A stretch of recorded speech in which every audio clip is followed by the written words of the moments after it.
Graça e paz, igreja vencedora, igreja lavada, comprada e remida pelo poder precioso do sangue de Jesus.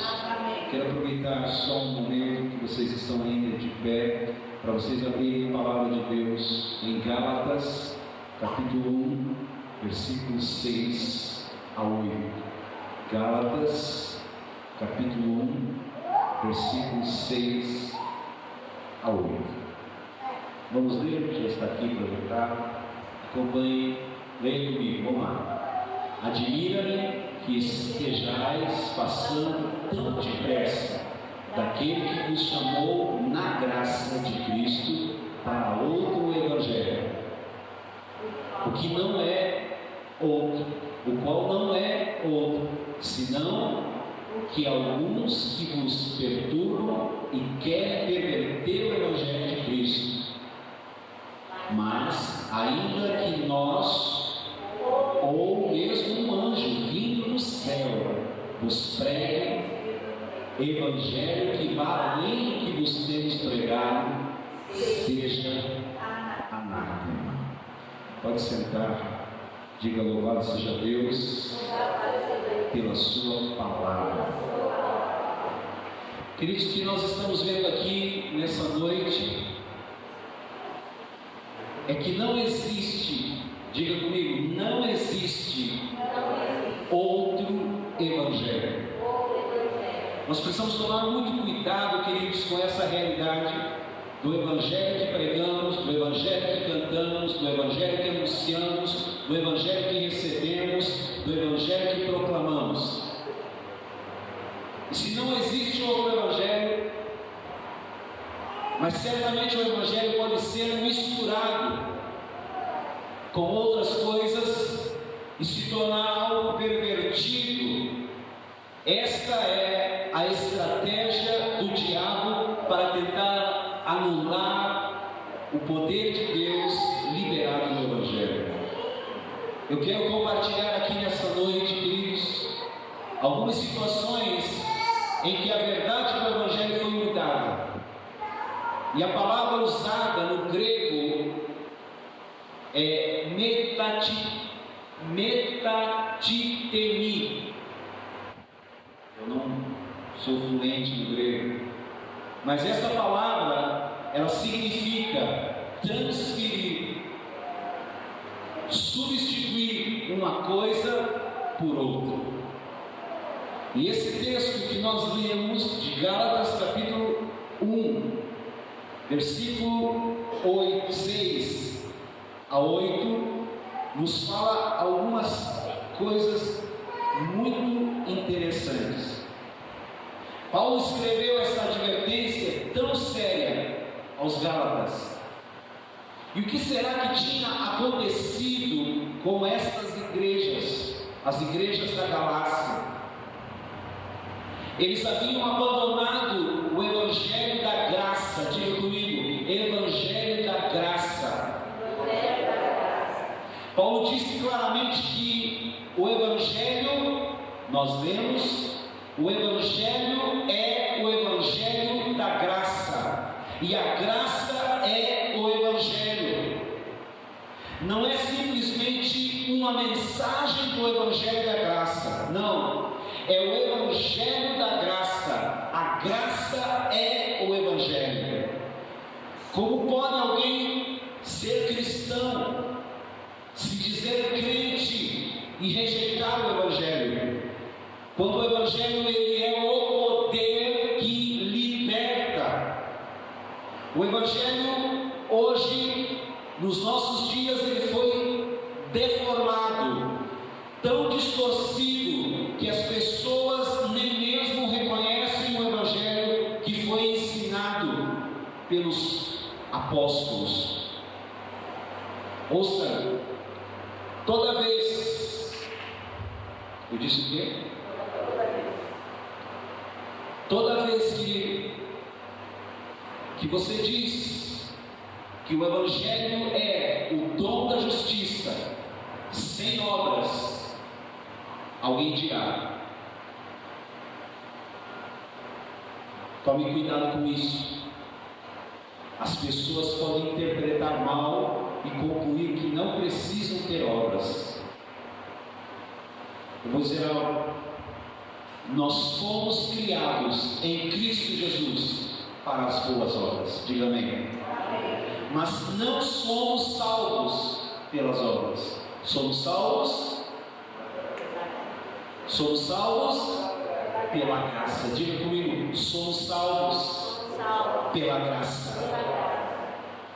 Apesar de a mensagem da justiça pela fé ter sido redescoberta há mais ou menos 500 anos na Reforma, ainda permanece um mistério para muitas pessoas, para muitos cristãos, para muitos crentes.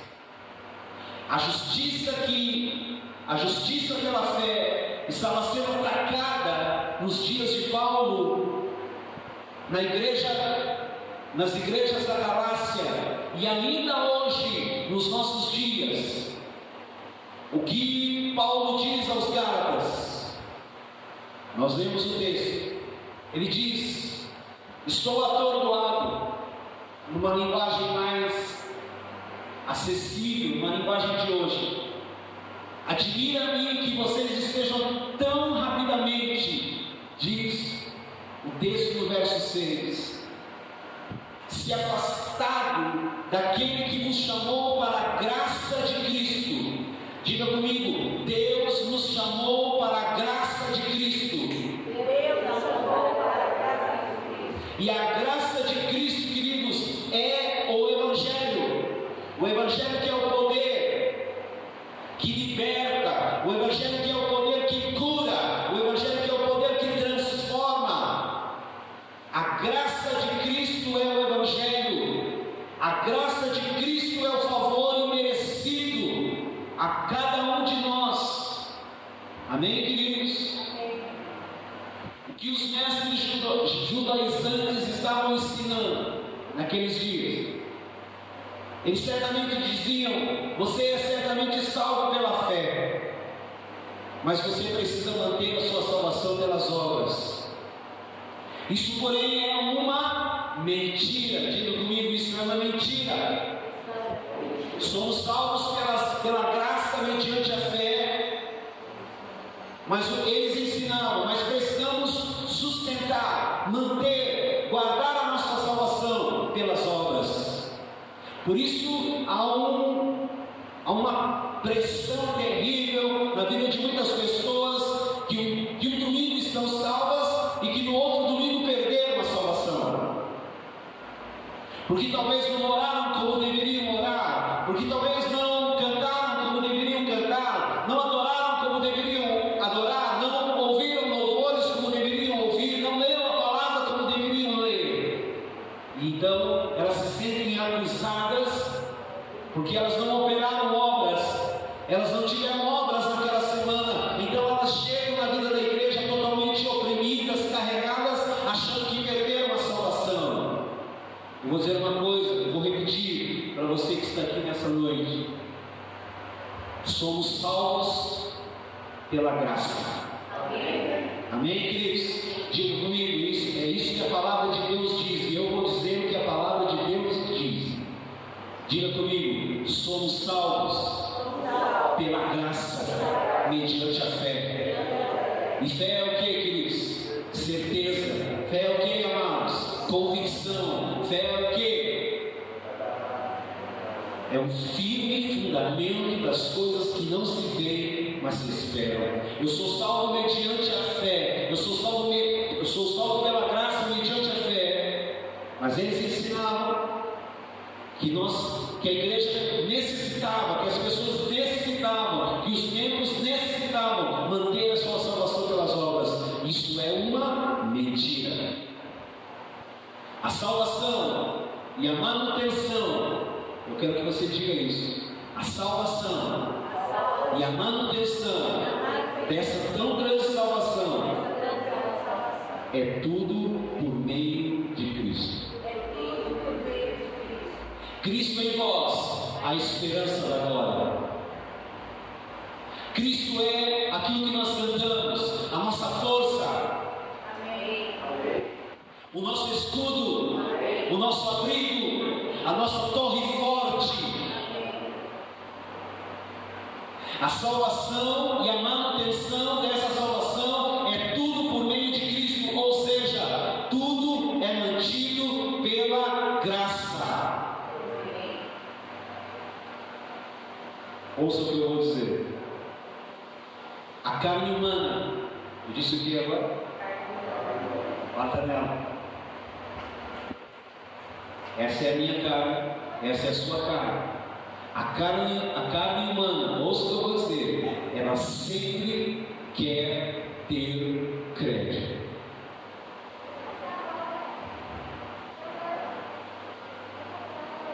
A carne humana sempre quer ter crédito, mas Deus não lhe dá nenhum crédito.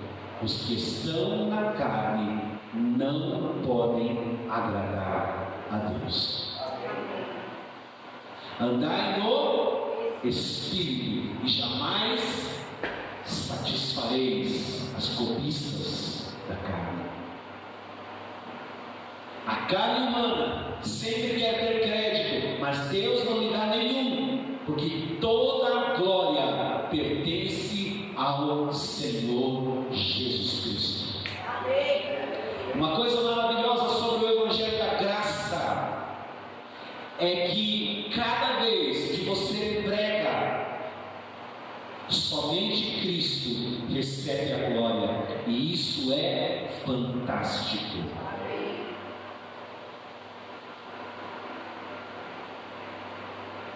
Mas o que o Evangelho tem a dizer sobre as minhas necessidades? Eu estou aflito, muitas vezes doente, muitas vezes precisando de provisão. E o que o Evangelho tem a dizer sobre as minhas necessidades? Quando o verdadeiro Evangelho é pregado, os corpos são curados. Quando o verdadeiro Evangelho é pregado, as pessoas prosperam. Quando o verdadeiro Evangelho é pregado, as pessoas recebem alívio. Vinde a mim, disse Jesus, todos vós que estáis cansados, oprimidos e sobrecarregados, ouça e receba, e eu vos aliviarei, disse o Senhor Jesus. O patriarca Abraão, ele começou a prosperar quando ele começou a crer no Evangelho. Se você está doente, o Evangelho é o seu remédio. Se você está quebrado, o Evangelho é o seu banco. Agora ouça o que eu vou dizer.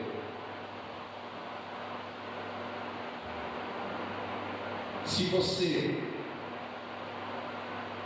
fosse o diabo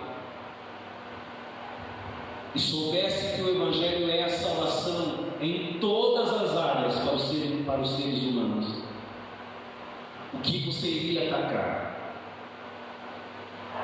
O Evangelho, é claro. Você tentaria mudá-lo, você tentaria distorcê-lo.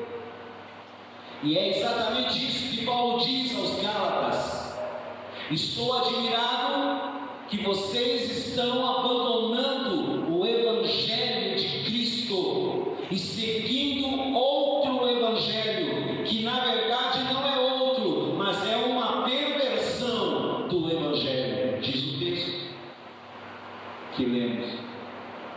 Paulo diz que mesmo que um anjo, ouça isso, mesmo que um anjo do céu, não é um anjo caído, não é um demônio, mas mesmo que um anjo de luz aparecesse anunciando outro Evangelho, o texto diz: considere anátema. Se alguém pregar, ouça isso, se alguém pregar qualquer outro Evangelho que não seja o Evangelho da graça, diz ele, seja anátema. anátema, ou seja, amaldiçoado. No verso 10, vamos ler Gálatas 1:10.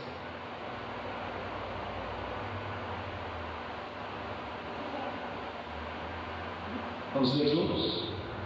Porventura, procuro eu agora o favor dos homens ou de Deus? Ou procuro agradar a homens? Se agradasse ainda a homens, não seria servo de Cristo. Amém? Quando pregamos a graça, quando pregamos o Evangelho da graça, agradamos a Deus, mas desagradamos aos homens. Aqueles que pregam outro Evangelho, eles se tornaram homens agradáveis. Eles dizem às pessoas: Deus tem feito a obra, mas você precisa fazer a sua parte. As pessoas se sentem então importantes quando pensam que também podem contribuir, para a sua salvação. Mas eu vou dizer, queridos, aquele que sem pecado, Deus o fez pecado na cruz por cada um de nós, para que nós fôssemos feitos justiça de Deus.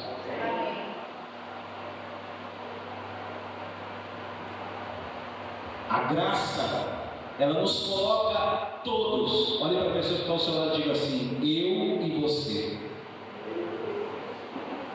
todos na mesma posição.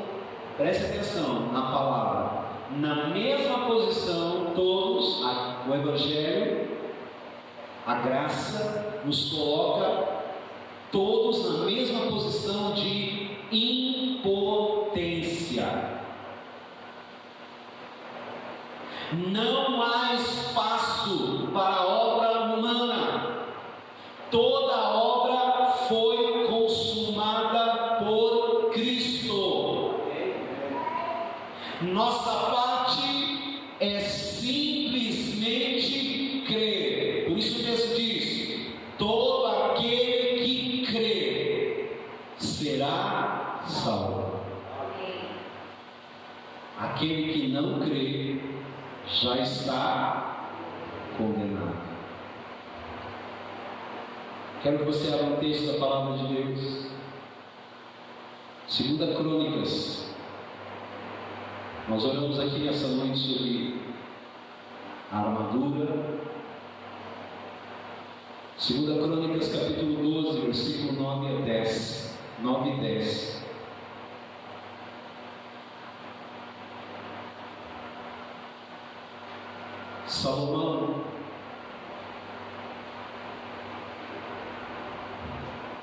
Salomão foi o homem, ou foi o rei mais rico que já viveu sobre a face da terra. Depois que ele morreu, Roboão, seu filho, assumiu o trono, assumiu o seu lugar. E Roboão, porém, era um líder fraco. E aconteceu que durante seu reinado, o texto vai falar isso, Sisaque, rei do Egito, subiu contra Jerusalém e tomou os tesouros da casa do Senhor e os tesouros da casa do rei. Vamos ler o texto juntos? Subiu, pois, Sisaque, rei do Egito, contra Jerusalém, e tomou os tesouros da casa do Senhor e os tesouros da casa do rei, e tomou tudo. Também levou todos os escudos de ouro que Salomão tinha. 9 e 10. E em lugar desses, fez o rei Roboão escudos de bronze, mas Sisaque tinha levado escudos de ouro. E os entregou nas mãos dos capitães da guarda, que guardavam a porta da casa do rei. Estão aqui? No lugar dos escudos de ouro que Salomão tinha feito, Roboão fez escudos de bronze. E ele colocou escudos de bronze porque esses também tinham uma aparência dourada, mas a substância era diferente. E qual é o significado disso? O texto de Efésios, capítulo 6, versículo 16 diz: embraçando sempre o escudo da fé, com o qual podereis apagar todos os dardos inflamados do maligno. Efésios 6 diz que a fé é um escudo. Diga comigo: a fé é um escudo. A fé é um escudo. O escudo é o escudo da fé. Ouça a explicação. O ouro dos escudos levados, o ouro aponta para a glória de Deus, para a natureza de Deus, para a sua justiça. A prata, ela simboliza a redenção. Jesus foi vendido por 30 moedas de prata. Mas o bronze é um símbolo de condenação e juízo.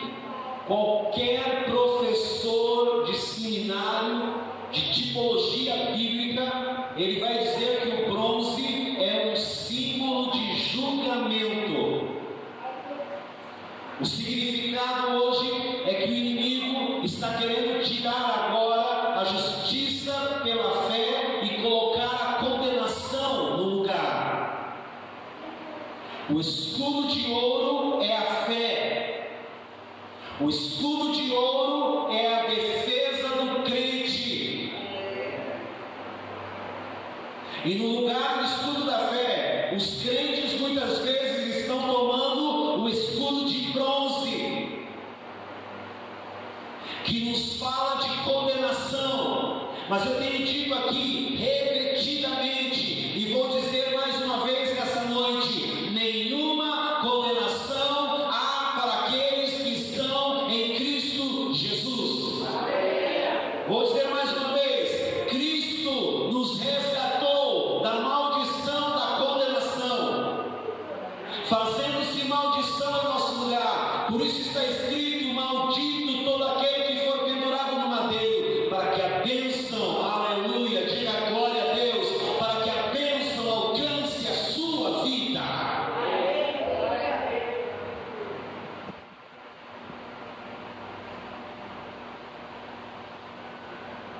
Em vez da justiça pela fé, as pessoas estão pensando que o julgamento é o conteúdo do Evangelho. Não, eu quero dizer para você aqui nessa noite: Deus te ama.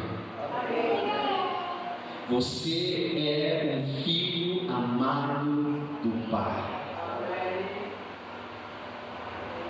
Deus te olha aqui nessa noite, e em Cristo Ele te recebe, Ele te aceita, porque Ele olha para você e Ele vê em você o sangue de Jesus, e Ele vê você embraçando o Filho, o escudo da fé, aleluia. Ele é a tua proteção, Ele é o teu escudo, Ele é a tua glória, Ele é o Deus que levanta a tua cabeça, e com Ele você saltará muralhas, destruirá exércitos, 1000 cairão ao teu lado, 10.000 à tua direita, mas você não será atingido. E vindo o inimigo como torrentes de água, ele alvorará sua bandeira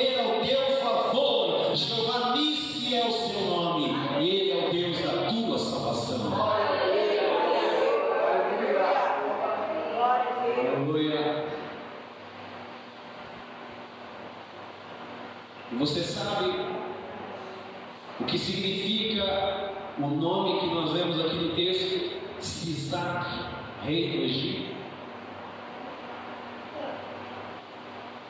Sisac significa ávido, ouça só, ávido por linho. O linho fino aponta para a justiça dos santos. Apocalipse 19:8, vamos ler. Sisac, queridos, olhem para mim, isso vai ser projetado. Sisac é uma figura apenas do diabo,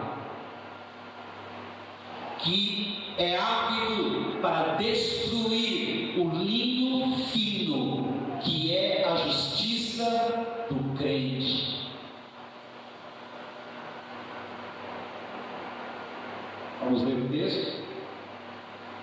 Receba a palavra nessa noite, amém, amados? Olha o que o texto diz: pois lhe foi dado vestir-se de linho finíssimo, resplandecente e puro, porque o linho finíssimo são os atos de justiça dos santos. E a nossa justiça é Cristo.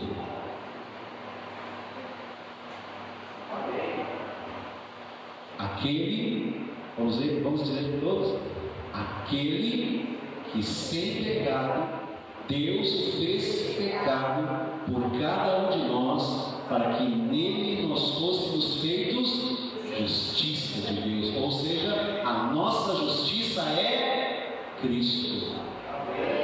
Quero que você diga isso. A minha justiça é Cristo. Deus é a minha justiça. Cristo é a minha justiça.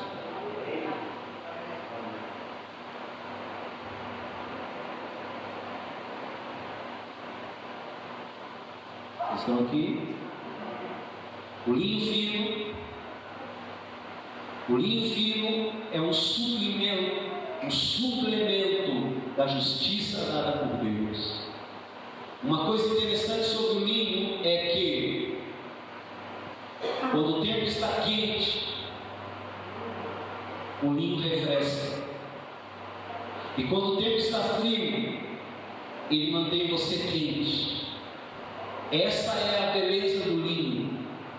O diabo tem conseguido fazer uma completa inversão de valores, de modo que quando o evangelho é pregado hoje, ele é tido como o falso evangelho. É impressionante como a verdade simples do evangelho produz tanta resistência no homem que é religioso. Aqueles que pregam uma mistura de lei e graça sempre parecem agradáveis, mas estão debaixo de maldição. Abra comigo a palavra de Deus em Judas. Judas capítulo 1, versículo 3.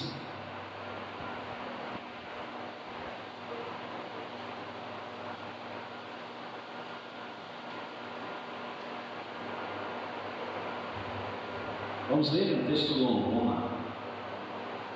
Amados, quando empregava toda a diligência em escrever-vos acerca da nossa comum salvação, foi que me senti obrigado a corresponder-me convosco, exortando-vos a batalhar-lhes diligentemente pela fé que uma vez por todas foi entregue aos santos. Que tipo de pessoa é você?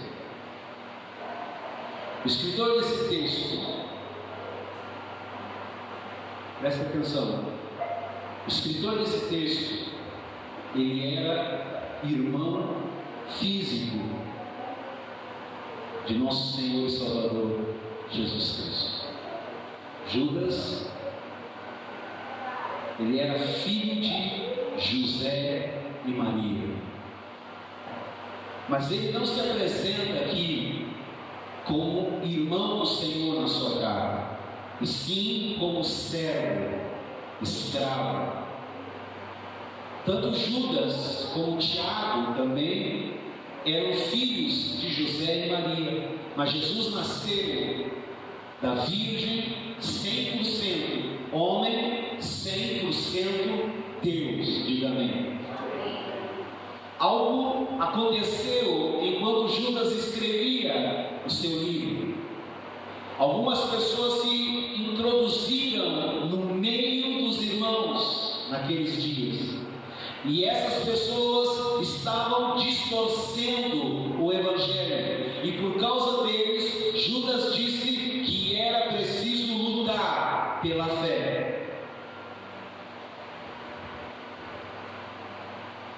E a fé, aqui como artigo definido, você sabe que fé é essa? É a justiça pela fé, é o Evangelho. Por que lutar por isso? Porque estavam distorcendo a verdade do Evangelho.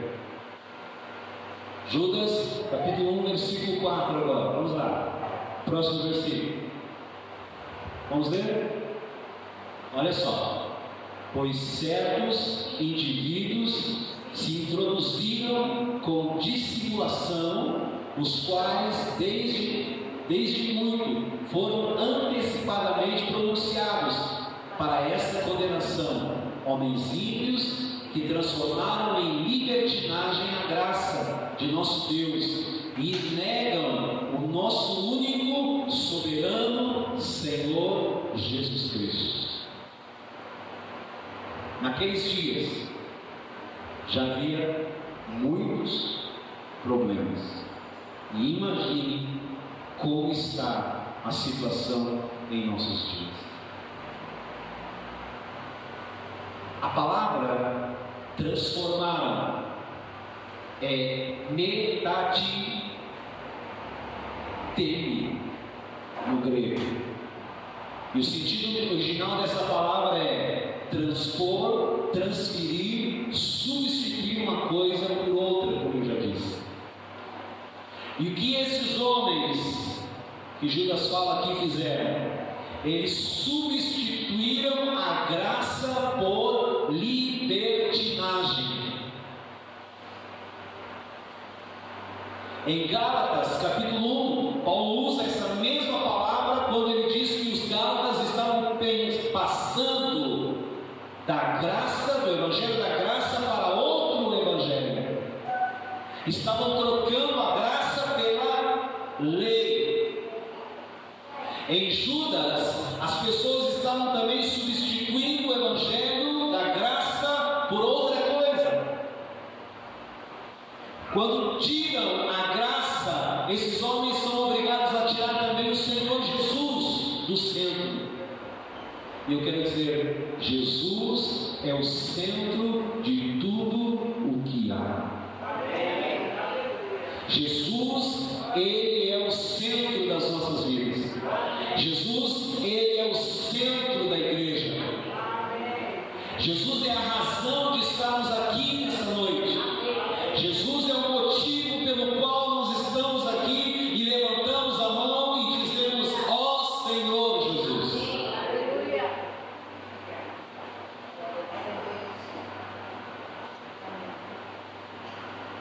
E quando tiramos o Senhor Jesus do centro, ao fazer isso, aqueles homens estavam negando o Senhor Jesus. Ouvimos muitos sermões, nos quais poucas vezes se menciona o nome de Jesus.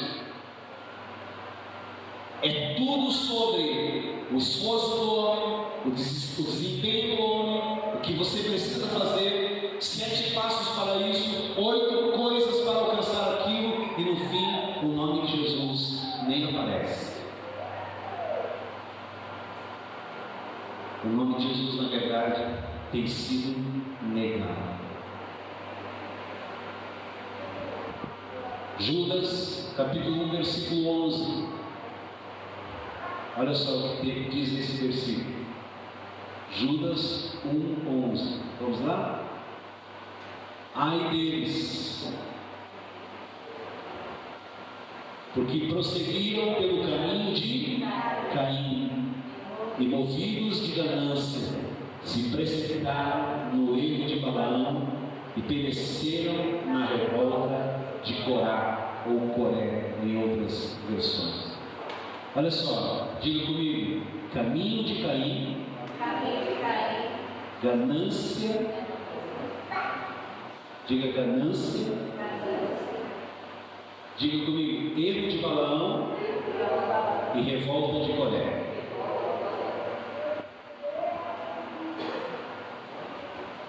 Nesses versículos, Judas nos dá 3 características de pessoas que distorcem o Evangelho. E esses 3 pontos, o caminho de Caim, o erro de Balaão e a revolta de Coré,